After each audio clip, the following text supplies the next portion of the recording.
Hello my dear स्टूडेंटों, कैसे हो आप सभी लोग और कैसी चल रही है आप लोगों की बोर्ड एग्जाम की तैयारी। आज का ये क्लास सबसे ज्यादा स्पेशल है। आज की इस वीडियो को लास्ट तक देखना है। बहुत सारे ऐसे स्टूडेंट थे जो कह रहे थे सर सामाजिक विज्ञान का ऐसा प्रश्न बता दो जो हमारे बोर्ड एग्जाम में डायरेक्ट छपे और हम बोर्ड एग्जाम में एक भी क्वेश्चन ना छोड़कर आए सामाजिक विज्ञान के पेपर में। तो आज के इस वीडियो को बिल्कुल लास्ट तक देखना, वीडियो को लाइक करके शेयर कर देना। आज मैं आप लोगों को जो सामाजिक विज्ञान है 2027 बोर्ड में जितने भी बच्चे पेपर देने वाले हैं, आज का ये वीडियो देखना। आपको 65 नंबर 70 में 65 यानी कि 95 मार्क्स लाने से कोई नहीं रोक सकता, क्योंकि आज मैं पूरे सामाजिक विज्ञान के बुक में जितने भी प्रश्न हैं आज के इस वीडियो में मैं कराने वाला हूं और इससे बाहर आपके बोर्ड एग्जाम में नहीं आएगा। बस आज के इस वीडियो को ध्यान से देखना। जैसे आप बोर्ड हॉल में पेपर देने जाओगे, जैसे आप बोर्ड हॉल में गए, आपके हाथ में भैया पेपर दिया जाएगा। अब पेपर कैसा आएगा, कौन कौन सा प्रश्न आएगा, सब कुछ बताएंगे। जैसे आपको मैं एक बुक के द्वारा समझा, देखो ये हमारा एक बहुत ज्यादा इंपॉर्टेंट बुक है जहां से पूरा क्वेश्चन पेपर आपके बोर्ड एग्जाम में बनता है। ठीक है, देखो जैसे आप लोगों का जो सामाजिक विज्ञान का पेपर, उसमें आपके बहुविकल्पीय प्रश्न, लघु उत्तरीय, दीर्घ उत्तरीय और मानचित्र संबंधित प्रश्न आते हैं। ठीक है, मतलब 4 टाइप के क्वेश्चन आते हैं। अब जो ऑब्जेक्टिव क्वेश्चन है, जो बहुविकल्पीय प्रश्न है 20 अंक वाला, वो मैंने आप लोगों को पढ़ा दिया है। ठीक है, वो आप लोग नहीं देखे, वो वीडियो का लिंक डिस्क्रिप्शन में मिल जाएगा। अब इस वीडियो में आपके पूरे बुक में जो बोर्ड एग्जाम में छपने वाले लघु उत्तरीय प्रश्न और दीर्घ उत्तरीय प्रश्न और मानचित्र वाले प्रश्न बताएंगे, जो कि आपका 50 नंबर पक्का कराएंगे। कितना नंबर?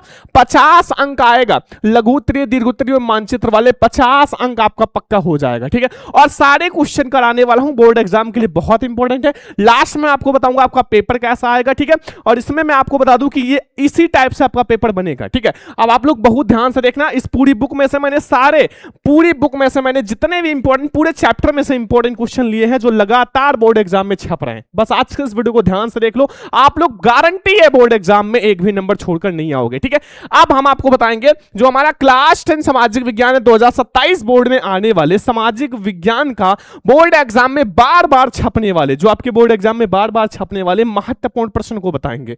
ठीक है, महत्वपूर्ण प्रश्न, कॉपी पेन लेकर बैठना और पूरी बुक में से बताएंगे। पूरी बुक में से एक भी क्वेश्चन हम लोग नहीं छोड़ने वाले हैं। ठीक है, तो अब हम लोग शुरुआत करेंगे। सबसे पहले ऑब्जेक्टिव क्वेश्चन का लिंक डिस्क्रिप्शन में है या व्हाट्सएप पे मैसेज कर देना। हमारा जो शुरुआत होगा मेरे प्यारे स्टूडेंट, वो रहेगा आपका जो सामाजिक विज्ञान है, इसमें सबसे पहले हम लोग शुरुआत करेंगे जो हमारा लघु उत्तरीय प्रश्न, क्योंकि जो ऑब्जेक्टिव है उसके बाद हमारा लघु उत्तरीय प्रश्न ही स्टार्ट होगा और ये आपको 16 अंक देकर जाएगा। 16 अंक आपका ये लघु उत्तरीय प्रश्न ही देकर जाएगा और पूरी किताब में से जितने भी इंपॉर्टेंट है मैं आपको बता दूंगा, बस आप नोट करते रहना। सामाजिक विज्ञान में आपके ज्यादा चैप्टर्स हैं तो थोड़ा ज्यादा ही रहेगा, तो नोट करते रहना बच्चा। मैं आपको 95% दिलाना चाहता हूं। ठीक है, ऐसा नहीं कि 5 क्वेश्चन 10 क्वेश्चन बता दूं बस आप तैयार कर लो, नहीं, जितना पढ़ना है एक टॉपर बनने के लिए उतना बताएंगे। ठीक है, तो जैसे पहला प्रश्न ध्यान से समझो, नोट कर लेना, बस लास्ट प्रॉमिस है। देखो बोर्ड एग्जाम के लिए बहुत इंपॉर्टेंट लघु उत्तरीय प्रश्न है और ये आपके बोर्ड एग्जाम में 4 अंक का आता है। 4 अंक का मतलब आपको तैयार ही करना है जितना बता रहे हैं। लिखा हुआ यूरोप में राष्ट्रवाद या राष्ट्र के विचार के निर्माण में संस्कृति किस प्रकार से महत्वपूर्ण भूमिका निभाती है, उदाहरण से समझाओ। पहला प्रश्न देखो, आपको एनसीईआरटी के अकॉर्डिंग पढ़ना है, हेडिंग तैयार कर लेना है। अगर आपका हेडिंग तैयार है तो मैं आपको बता रहा हूं सामाजिक विज्ञान में बहुत अच्छे से लिख कर आओगे, पहले हेडिंग तैयार कर लो। दूसरा प्रश्न है फ्रांस की क्रांति के 4 कारण लिखो। जो फ्रांस की क्रांति है उनके कोई 4 कारण आप बता दो कि आखिर फ्रांस की क्रांति क्यों हुई थी। 4 कारण बताओगे, आपको 4 अंक मिल जाएगा। देखो कॉपी पेन लेकर बैठना। अगर आप हमारे साथ पढ़ रहे हो तो सारी चीजें क्लियर करते चलो, क्योंकि मैं 95 टारगेट लेके चलना है।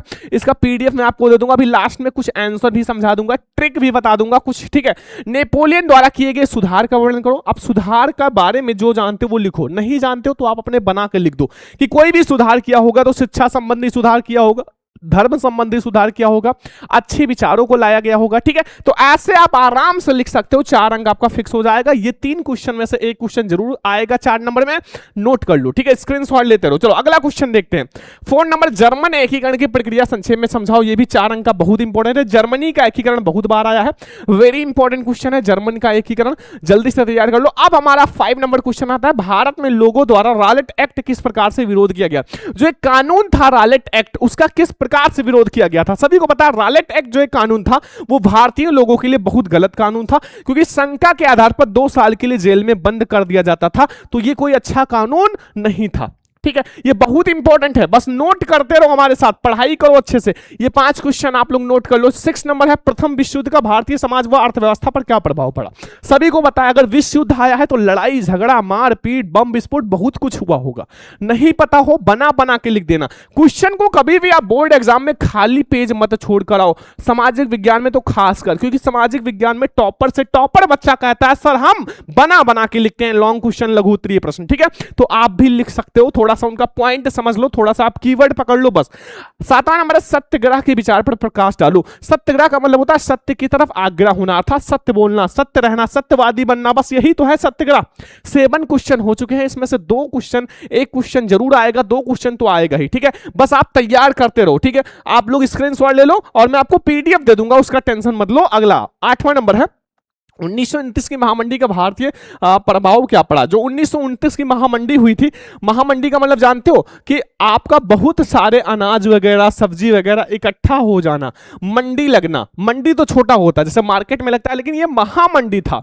महामंडी का मतलब बहुत सारी चीजें इकट्ठा हो गई। ठीक है, बहुत इंपॉर्टेंट है। महामंडी आपका ऑब्जेक्टिव में भी आता है, कब हुआ था तो 1929 में ये महामंडी हुआ था। ठीक है, ये बहुत इंपॉर्टेंट क्वेश्चन है, 4 अंक का। मैं आपको वही क्वेश्चन करा रहा हूं जो आपके बोर्ड एग्जाम के लिए बहुत इंपॉर्टेंट है। ठीक है, अगला आ जाओ 9 नंबर, ब्रिटेन वुड्स समझौता का क्या अर्थ है। ब्रिटेन वुड्स जो समझौता है उसका क्या अर्थ है, अभी मैं इस बुक में दिखा दूं। मॉडल पेपर में तो इन सब टाइप्स के क्वेश्चन बहुत आया है। ठीक है, मैं आपको दिखा भी दे रहा हूं। ठीक है, आप लोग खुद देख लो। ठीक है, अभी आप लोग कहोगे सर ये क्वेश्चन बहुत इंपॉर्टेंट है। ठीक है, एक आपका इसमें मॉडल पेपर भी है। ठीक है, देखो मैं आपको दिखा रहा हूं 4 नंबर का क्वेश्चन आपके बोर्ड एग्जाम में, जैसे यहां देखो, अभी आगे भी बताएंगे लोकतंत्र वगैरह, सांप्रदायिकता, लोकतंत्र। ठीक है, मृदा प्रदन अभी आगे समझाएंगे। मतलब ये सारे क्वेश्चन आते हैं बोर्ड एग्जाम में, बस आप तैयारी करो। ठीक है, इसमें आपके जो पेपर्स हैं वो बहुत इंपॉर्टेंट भी हैं। ठीक है, बस आप तैयारी करो, जितना बता रहे हैं, जितना क्वेश्चन करा रहे हैं आप तैयार करो। अगला आ जाओ महामंडी के कारण का, मतलब प्रभाव और कारण अलग अलग है। मतलब महामंडी का प्रभाव अलग है, कारण अलग है। महामंडी का कारण जो है वो आप बताओ, फिर उसका प्रभाव भी बताओ, दोनों तैयार करना। 4 अंक का कोई ना कोई आ जाएगा। ठीक है, फिर प्रथम विश्व युद्ध के समय भारत पर औद्योगिक उत्पादन क्यों बढ़ा।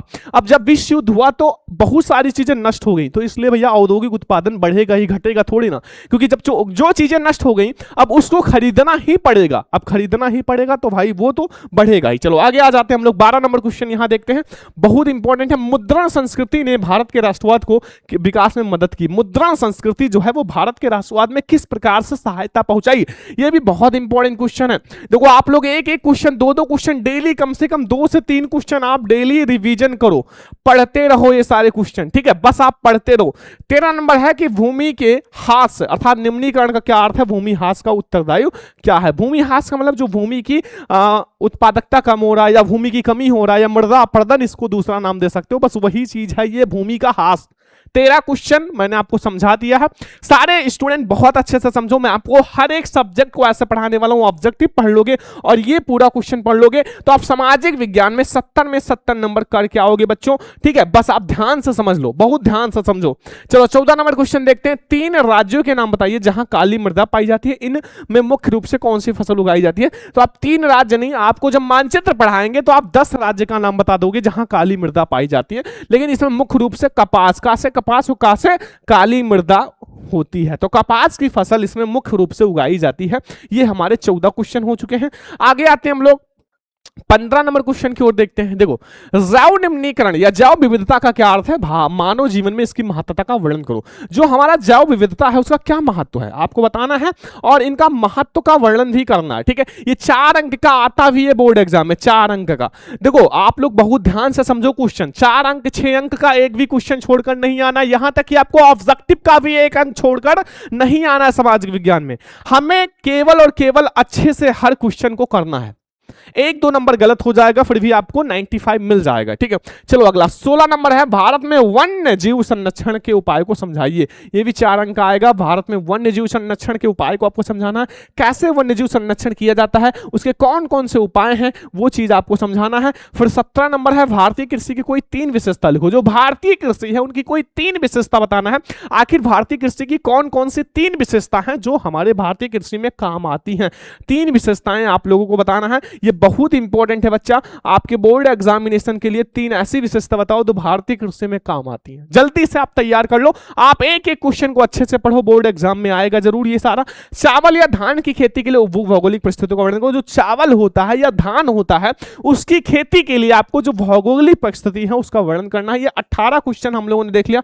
अब हम लोग यहां आते हैं 19 नंबर क्वेश्चन से शुरुआत करते हैं, जो कि बहुत ज्यादा इंपॉर्टेंट है। आप लोग नोट करते रहो, यहां तक आप लोग नोट कर लो, ठीक है, स्क्रीनशॉट ले लो सभी बच्चे, फिर हम लोग देखते हैं अगला क्वेश्चन। तो हमारा स्टार्ट हो रहा है 19 नंबर प्रश्न। देखो, कृषि उत्पादन को में वृद्धि सुनिश्चित करने के लिए सरकार द्वारा किए गए उपाय का वर्णन करो। भैया सरकार के द्वारा बहुत सारी चीजें उपाय किया गया है, तो उन चीजों का आप बताओ। तो अच्छे बीज का उपाय किया गया, और भी सिंचाई की सुविधा की गई, लाइट की सुविधा, बहुत सारी चीजें अपने माइंड से बताओ। बुक की भाषा मत छापो, बुक नहीं रट पाओगे, आप अपनी भाषा में समझाओ, ठीक है, ताकि एग्जामिनर भी समझे। बच्चा का माइंड बहुत अच्छा था। हमें खनिजों के संरक्षण के लिए क्यों आवश्यक है? हमें खनिजों का संरक्षण, अगर आप आज खनिज का संरक्षण नहीं करोगे तो कल आपके पास खनिज की कमी हो जाएगी। अगर आज आप जल का संरक्षण नहीं करोगे तो कल आपके पास जल की कमी हो जाएगी, ठीक है। आपको पता है कि जिस चीज का आप दुरुपयोग करोगे वो चीज खत्म होगा ही। तो खनिज संरक्षण बहुत आवश्यक है, क्योंकि खनिज अगर खत्म हो गया तो बहुत प्रॉब्लम होगा, ठीक है। ये 20 हमारा क्वेश्चन बहुत इंपॉर्टेंट है। 21 नंबर है लौह और अलौह खनिज में अंतर। जो लौह, एक साइड आप लौह खनिज डालो बच्चा, और एक साइड आप अलौह खनिज डालो, और आराम से आप इसको आराम से जितना अंतर जानते हो वो लिखो, ठीक है। बस 2 ही पॉइंट, और ये 2 आपके पॉइंट लिख दो, 2-3 पॉइंट, 4 नंबर आपका फिक्स हो जाएगा। बताओ, आप आसानी से तैयार कर लो। इन सबका पीडीएफ भी दे दूंगा, एक क्लास में पढ़ा भी दूंगा। अभी आप समझ लो हमें कितना पढ़ना है, क्योंकि यहां से आपका 50 अंक क्लियर हो रहा है, छोटा मोटा नहीं, 50 अंक बच्चा क्लियर हो रहा है। ऑब्जेक्टिव में आपको अलग से पढ़ा दूंगा, पूरा पेपर आपका खत्म हो जाएगा, ठीक है। चलो आ जाओ नेक्स्ट क्वेश्चन। रेल परिवहन कहां पर अत्यधिक सुविधाजनक है? रेल जो परिवहन का साधन तथा क्यों, ठीक है, ये आपका अगला क्वेश्चन आते हैं। चलो, हमारा अगला क्वेश्चन है मेरे प्यारे स्टूडेंट 23 नंबर कि सत्ता की साझेदारी क्यों जरूरी है? तर्क दीजिए। भैया सत्ता की साझेदारी बहुत जरूरी है। जब तक आप साझेदारी नहीं करोगे तब तक सत्ता नहीं चल पाएगा, ठीक है। तो सत्ता की साझेदारी बहुत इंपॉर्टेंट है, और ये हमारे लिए जरूरी है। अपनी भाषा में लिख देना, बुक की भाषा में लिख देना, जो भी आपको अच्छा लगे उससे लिख देना। चलो 24 नंबर संघवाद क्या है? इसकी प्रमुख विशेषताओं का उल्लेख करो। जो संघवाद है वो क्या है और इसकी प्रमुख विशेषताओं का उल्लेख करना। संघवाद का परिभाषा तैयार कर लेना, क्या होता है संघवाद। 25 नंबर है 1992 के संविधान संशोधन से पहले और बाद के स्थानीय शासन के 2 प्रमुख अंतर का स्पष्ट करो। जो 1992 संविधान संशोधन से पहले और 1992 संविधान संशोधन के बाद कोई 2 प्रमुख अंतर का आपको स्पष्ट कराना है। बहुत इंपॉर्टेंट ये क्वेश्चन है, तैयार कर लो 25 नंबर क्वेश्चन। अब हम लोग आते हैं 26 नंबर क्वेश्चन के, सारे लघु हैं, इतना तैयार करना पड़ेगा। 26 नंबर है भारत की एक धर्मनिरपेक्ष और पंथ निरपेक्ष देश के ही 3 प्रावधानों का उल्लेख करो। देखो, आपको ये तैयार कर लेना है। सामाजिक विज्ञान में हम नहीं कह रहे आप ये सारे क्वेश्चन रटो, बस आप इसको एक नजर देख लो, हेडिंग याद कर लो। जो हेडिंग है, अगर माइंड में हेडिंग भी याद हो गया ना तो आप चीजें बहुत आसानी से लिख दोगे, ठीक है। 27 नंबर है भारत की विधायिकाओं में महिलाओं के प्रतिनिधित्व की स्थिति का वर्णन करो। भारत की विधायिकाओं में जो महिलाओं का प्रतिनिधित्व है उसकी स्थिति का वर्णन करो। थोड़ा सा लघु उत्तरीय ज्यादा पढ़ना है, दीर्घ उत्तरीय आप 15 क्वेश्चन पढ़ लोगे बहुत है, ठीक है। पहले आप लघु समझ लो, ठीक है। और लोकतंत्र किस प्रकार अन्य सुविधाओं से बेहतर है, ये तैयार कर लो। फिर हमारा आता है 29 नंबर प्रश्न कि विकास मापने का यूएनडीपी मापदंड किन पहलुओं में विश्व बैंक से अलग है। बस हम लोग लास्ट की ओर चल रहे हैं, लघु उत्तरीय 4 नंबर का, ठीक है। आप लोग ध्यान से समझो। और 30 है कि राष्ट्रीय आय तथा प्रति व्यक्ति आय में अंतर स्पष्ट कीजिए। जो राष्ट्रीय आय होता है तथा प्रति व्यक्ति आय होता है, राष्ट्रीय आय का मतलब होता है पूरे राष्ट्र का आय, और प्रति व्यक्ति आय का मतलब होता है उस राष्ट्र के किसी एक व्यक्ति का आय, ठीक है। मतलब ये बड़ा सा राष्ट्र है, इसमें 100 लोग हैं, तो इसमें राष्ट्र का 100 लोगों का आय बताना है, और इसमें से एक व्यक्ति का आय, एक व्यक्ति 100 में से एक व्यक्ति का आय जो होगा वो प्रति व्यक्ति आय होता है। बहुत आसान भाषा में समझो, आप हमारे साथ पढ़ो, मैं आपको ट्रिक से हर एक चीज पढ़ा दूंगा, ठीक है। चलो 31 नंबर है आर्थिक क्रियाओं से आप क्या समझते हो और प्रमुख आर्थिक क्रियाओं का वर्णन करो। आर्थिक क्रियाओं से आप क्या समझते हो, प्रमुख आर्थिक क्रियाओं का वर्णन करो। ये भी बोर्ड एग्जामिनेशन के लिए बहुत इंपॉर्टेंट है। अब हम लोग लास्ट की ओर आ रहे हैं, ठीक है। लास्ट हमारा 35 क्वेश्चन है, लेकिन हम लोग 32 देखते हैं कि विकास में ऋण की क्या भूमिका है, ये आपको बताना है। विकास में जो ऋण की क्या भूमिका है। 33 नंबर है कि भारत में विदेशी निवेश को आकर्षित करने के लिए कोई 3 उपाय समझाओ, ठीक है। एंड 34 नंबर है कि विश्व व्यापार संगठन से आप समझते हो। लास्ट नंबर है कि दूसरे देशों से बहुराष्ट्रीय कंपनियां किस प्रकार से उत्पादन नियंत्रित करती हैं। ये सामाजिक विज्ञान के हमारे लघु उत्तरीय प्रश्न 35। अब देखो 35 आप ये तैयार कर लो लघु उत्तरीय, ठीक है, लघु है, इसमें से आपका 16 अंक पक्का हो जाएगा। ठीक है, अब देखो सबसे बड़ी बात होता है ये 16 अंक आपका पक्का हो जाएगा। देखो मैंने इतना इसलिए बता दिया है, इसमें से मैं चाहता तो केवल 10 ही बताता और ना भी आता तो क्या होता, लेकिन मैंने आपको पूरी बुक में से उतना बता दिया कि इससे बाहर नहीं आएगा। अब इसमें से भी आप इंपॉर्टेंट छाट सकते हो, लेकिन ये इतना तैयार कर लो तो आप टॉपर बन जाओगे लघु उत्तरीय का। ठीक है, ये हमारा 35 है। आप देखो अगर मान लो इसमें से कोई क्वेश्चन आ जाए बोर्ड एग्जाम में आपको ना याद हो, तो ऐसा नहीं कि इसको खाली छोड़ दो, नहीं, आप वहां लघु उत्तरीय ऊपर हेडिंग डालो, लघु और प्रश्नोत्तर संख्या डालो जो आप कर रहे हो। ठीक है, अब उसके बारे में जो जानो लिखो, नहीं जानते हो आप उस चैप्टर से रिलेटेड, सामाजिक विज्ञान से रिलेटेड आप लिख डालो। खाली पेज मैंने बहुत सारे एग्जामिनर से पूछा है, खाली पेज छोड़ने से कोई नंबर नहीं मिलता, अगर आप कुछ लिख कर आते हो तो आपको नंबर मिल जाएगा। तो ये हमारा लघु उत्तरीय प्रश्न है, इसका पीडीएफ मैं आपको दे दूंगा सॉल्यूशन के साथ, बोर्ड एग्जाम में बार बार छपने वाले। अब हम लोग आते हैं दीर्घ उत्तरीय प्रश्न की ओर, बहुत इंपॉर्टेंट हम लोग स्टार्ट करें दीर्घ उत्तरीय प्रश्न। सबसे ज्यादा नंबर बढ़ाने वाला प्रश्न जो हमारा दीर्घ उत्तरीय प्रश्न है। देखो अगर हम लोग दीर्घ उत्तरीय प्रश्न देखें तो आपका 5 से स्टार्ट होगा, मतलब आपका 6, 7, 8, मतलब आपका 5, 6, 7, 8 4 क्वेश्चन रहेगा, मतलब 8वां करके आपके सारे क्वेश्चन में 8वां लगा रहेगा, 8वां। ठीक है, मान लो एक ना आए तो दूसरा कर सकते हो। तो इसमें हमारे 4 प्रश्न रहेंगे आपके बोर्ड एग्जाम में, मतलब 8 रहेगा, करना कोई 4 ही है, 6 अंक देकर जाएगा, एक क्वेश्चन 6 अंक देकर जाएगा, टोटल आपका 24 अंक। मतलब अगर आपने केवल यही कर लिया तो आप पास हो जाओगे, क्योंकि 23 अंक ही पासिंग मार्क्स चाहिए। आप 24 अंक केवल दीर्घ उत्तरीय से ला सकते हो। ठीक है, और वो बता रहे हैं जो आप देख लेना जाके अपने पेपर में या कहीं भी, आपके बोर्ड एग्जाम में आता भी है। ठीक है, तो हम लोग दीर्घ उत्तरीय प्रश्न समझते हैं। पहला नंबर क्वेश्चन बहुत ध्यान से समझना कि पहला नंबर क्वेश्चन है 1789 की फ्रांसीसी क्रांति का फ्रांस व यूरोप पर क्या प्रभाव पड़ा। जो फ्रांस एक देश है और यूरोप जो है उसमें क्या प्रभाव पड़ा, इन दोनों चीजों में आपको बताना है कि 1789। अब एक बात यहां से और क्लियर रखना कि जो फ्रांस की क्रांति हुई थी वो 1789 में हुआ था, 1789 ईस्वी में, क्योंकि बहुत बार ऑब्जेक्टिव में आ चुका है। ठीक है, ये बात ध्यान रखना। दूसरा नंबर क्वेश्चन है इटली का एकीकरण पर प्रकाश डालो, 6 अंक का बहुत बार आता है। एक चीज आप कमेंट करो कि बच्चा इटली का एकीकरण कब हुआ था, सन कमेंट कर दो, कब हुआ था, किस सन में हुआ था। सभी बच्चे का कमेंट आना चाहिए कि इटली का एकीकरण जो है वो किस सन में हुआ था, हर बच्चे का कमेंट आना चाहिए, हर बच्चे का। ठीक है, मैंने आपको पढ़ाया भी ये पहला चैप्टर। तीसरा है गांधी को नमक यात्रा का वर्णन करो, गांधी जी का नमक यात्रा जो है उसका वर्णन करना है। ये 3 क्वेश्चन तैयार कर लो, एक आपको दीर्घ में देखने को मिल जाएगा, गारंटेड है, तैयार कर लो। फिर हम अगला देखते हैं जो 4 नंबर क्वेश्चन, बहुत ध्यान से समझना। देखो यहां लिखा हुआ है कि गांधी जी ने असहयोग आंदोलन क्यों प्रारंभ किया, उसको वापस लेने का क्या कारण था। आखिर गांधी जी ने असहयोग आंदोलन प्रारंभ तो किया, लेकिन उसको वापस क्यों लिया, अगर प्रारंभ किया तो इसको वापस क्यों लिया, ये चीज आपको अच्छे से डिस्कस करना। 6 अंक आपको मिल जाएगा। ये दीर्घ उत्तरीय प्रश्न है, बहुत अच्छे से समझा रहे हैं एक ही क्वेश्चन को, आप लोग जाके देखो, बहुत बार आया हुआ है। मैं आपको भैया 5 से 6 दिन मैंने इसके लिए मेहनत किया है, मैंने कम से कम 10 साल का पेपर उठाया है, कई सारे मॉडल पेपर, कई सारे क्वेश्चन बैंक, कई सारे आपके गेस्ट पेपर, सैंपल पेपर, फिर मैंने आप लोगों के लिए वीडियो लाया हूं। ठीक है, तो आप तैयार कर लो। 5वां नंबर क्वेश्चन है कि अंतरराष्ट्रीय जो है आर्थिक विनिमय पर किन्हीं 3 प्रकार आपको गतिविधियों का वर्णन करना है।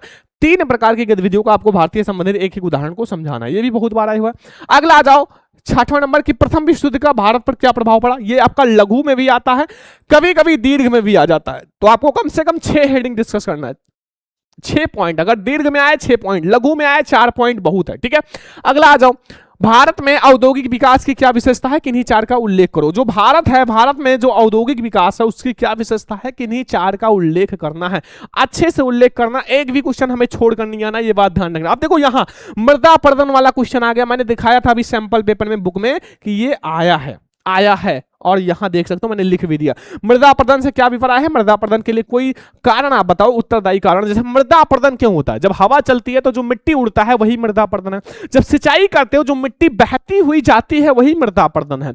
जब आप मिट्टी आपका जब कटाव हो तो वही है मृदा अपरदन, और कुछ नहीं है। मृदा अपरदन वही है। बहुत सारे बच्चे सोचते हैं क्या है, कुछ भी नहीं है। ठीक है, ये बात ध्यान रखो। आगे आते हैं, ये सारे क्वेश्चन तैयार कर लेना। ठीक है, बस आपको बता रहे हैं बार बार, भू संसाधन क्या क्या अर्थ है। एक संसाधन के रूप में भूमि का उपयोग किन उद्देश्यों के लिए किया जाता है, व्याख्या कीजिए। ये भी 6 अंक का बहुत बार आया हुआ है।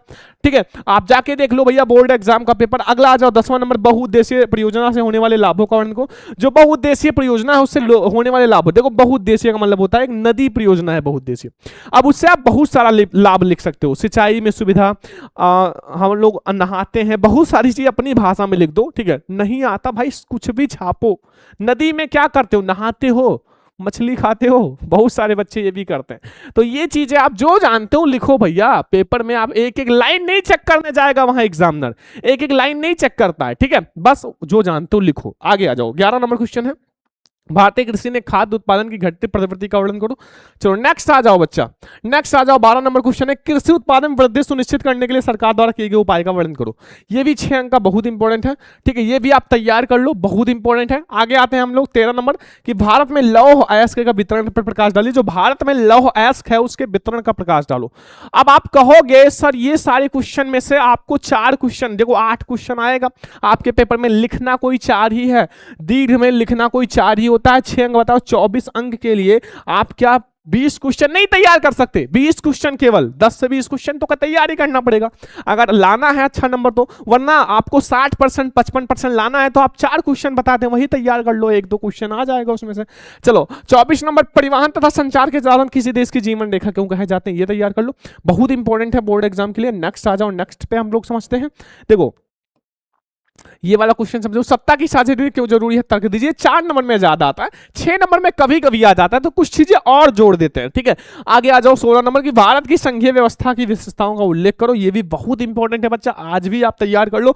और बताइए कि भारत में किस प्रकार जातिगत असमानताएं, बताइए कि अभी भी भारत में किस प्रकार जातिगत असमानताएं हैं, ये भी क्वेश्चन बहुत इंपॉर्टेंट है। जातिगत असमानताएं हैं, सभी को पता है, अभी भी जातिगत असमानताएं हैं, ये तो सभी को पता है, ठीक है। आगे आते हैं हम लोग 18 नंबर क्वेश्चन देखते हैं, लोकतंत्र किस तरह उत्तरदायी, जिम्मेवार और वैध सरकार का गठन करता है। लोकतंत्र को एक अच्छा सरकार चाहिए, ऐसा नहीं कि भैया रास्ते पे चल रहा है उसको उठा के सरकार बना, नहीं, उसको उत्तरदायी, कोई भी प्रश्न पूछा जाए तो फटाक से उत्तर दे, ऐसा सरकार चाहिए। जिम्मेदार हो, कोई चीज दिया जाए तो उसको जिम्मेदारी से करे, ऐसी सरकार चाहिए। वैध सरकार होना चाहिए, ये चीज आप ध्यान रखो। अगला आ जाओ 19 नंबर, संगठित और असंगठित क्षेत्रों का रोजगार परिस्थिति का तुलना कीजिए। जो संगठित क्षेत्र होते हैं और असंगठित क्षेत्र होते हैं इसका आपको तुलना करना है, ये भी बहुत बार आया हुआ है। 20 नंबर है, प्राथमिक द्वितीयक और तृतीयक क्षेत्र में अंतर स्पष्ट कीजिए। ये बहुत बार आया है, देखो प्राथमिक का एग्जांपल ऑब्जेक्टिव में आ जाता है, निम्नलिखित में से प्राथमिक है, निम्नलिखित में से द्वितीयक है, तो ये आपको बहुत अच्छे से तैयार कर लेना, प्राथमिक द्वितीयक तृतीयक। ये 20 क्वेश्चण हमारा लघु हो चुका है, दीर्घ आपका 6 अंक वाला दीर्घ हो चुका है, अभी एक क्वेश्चन और है, बस आपका खत्म। हमारा 21 नंबर प्रश्न, बस इतना तैयार करो, ऋण की औपचारिक और अनौपचारिक स्रोत का तुलना कीजिए। ऋण होता है, ऋण मतलब कर्ज, उसका औपचारिक और अनौपचारिक दोनों आपको तुलना करना है। और 22 नंबर क्वेश्चन है, भारत में वैश्वीकरण प्रभाव का विवेचना कीजिए। लास्ट है, उपभोक्ता के अधिकारों का व्याख्या कीजिए। आप अगर इतना 23 तैयार कर लो, 23 में से अगर 21 ही तैयार कर लेते हो, 1-2 छोड़ भी देते हो, तो आपका 24 अंक आ जाएगा, ठीक है। तो ये मैंने आपको दीर्घ उत्तरीय करा दिया जो बोर्ड एग्जाम के लिए बहुत इंपॉर्टेंट है। दीर्घ उत्तरीय प्रश्न मैंने आपको लघु उत्तरीय भी क्वेश्चन करा दिया, दीर्घ उत्तरीय, ठीक है। अब मानचित्र का एक अलग से क्लास आएगा, ऑब्जेक्टिव मैंने पढ़ा रखा, लिंक वीडियो के डिस्क्रिप्शन में मिल जाएगा। तो यहां से हमने आपका 50 अंक पक्का करा दिया, अगर ऑब्जेक्टिव आप देख लोगे तो आपका सारा क्वेश्चन पक्का हो जाएगा। ये क्लास बहुत स्पेशल है भैया, सामाजिक विज्ञान में बार बार बोर्ड एग्जाम में आने वाला ये महत्वपूर्ण प्रश्न का क्लास मैंने आपको दे दिया। ये आप लोग पूरा स्क्रीनशॉट ले लो या फिर नोट कर लो, या मैं जो पीडीएफ दूंगा उसमें नोट कर लेना, ठीक है। तो ये हमारा सामाजिक विज्ञान का बहुत इंपॉर्टेंट क्वेश्चन है, ये आपके बोर्ड एग्जाम में भैया बहुत बार ये क्वेश्चन आए हुए हैं, बार बार बोर्ड एग्जाम में छप रहे हैं, तो आप लोग तैयार कर लो जितना क्वेश्चन मैंने बताया है। और ऐसे ही और भी सब्जेक्ट की क्लास चाहिए तो चैनल को सब्सक्राइब करके वीडियो को लाइक कर दो, शेयर कर दो अपने सभी फ्रेंड्स के साथ। और अब हम लोग ऐसे ही नेक्स्ट क्लास लाएंगे, साइंस का भी मैंने ऐसे क्लास लाया है, बार बार बोर्ड एग्जाम में आने वाले प्रश्न, वो भी क्लास आप देख लेना, वीडियो के लास्ट में आ जाएगा या लिंक आप डिस्क्रिप्शन में चेक कर लेना। चलो अब हम लोग मिलते हैं नेक्स्ट क्लास में, तब तक ले जय हिंद, वंदे मातरम।